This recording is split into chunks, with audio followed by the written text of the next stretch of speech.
ritrovati ad una nuova edizione del TG Flash di New Sicilia. In apertura nuovi aggiornamenti sul grave incidente avvenuto nella serata di ieri lungo la strada statale 115 in territorio di Palma di Montechiaro. Maurizio Scarnà, 52 anni, di Casteltermini, è deceduto in seguito alle gravi ferite riportate. L'uomo era alla guida dell'auto che, per cause ancora in corso di accertamento, si è schiantata contro un guardrail all'altezza della seconda galleria. Il mezzo poi si sarebbe capovolto. La seconda persona coinvolta è un uomo di 38 anni rimasto ferito.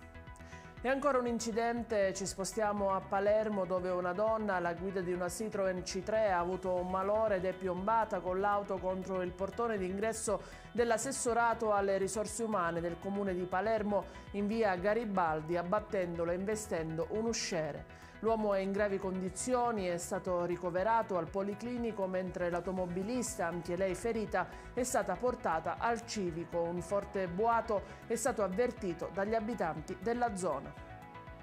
Ancora un arrivo di migranti nel porto di Pozzallo, si tratta di 79 persone salvate nel corso di 2 operazioni a circa 40 miglia da Portopalo di Capopassero.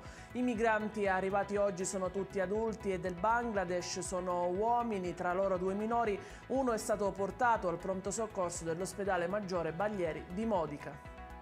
Prima di morire, una ottantenne di Santo Stefano Quisquina, in provincia di Agrigento, ha espresso la sua volontà di donare gli organi, un gesto nobile per salvare altre vite e dare speranza. Dopo il decesso per una brutta malattia avvenuto all'ospedale San Giovanni di Dio, si è proceduto rispettando il volere dell'anziana. Prelevati fegato, reni e cornee, colli di soccorso sono stati trasferiti all'Ismet di Palermo, dove sono stati trapiantati. È tutto per questa edizione, il TG Flash ritorna alle ore 14.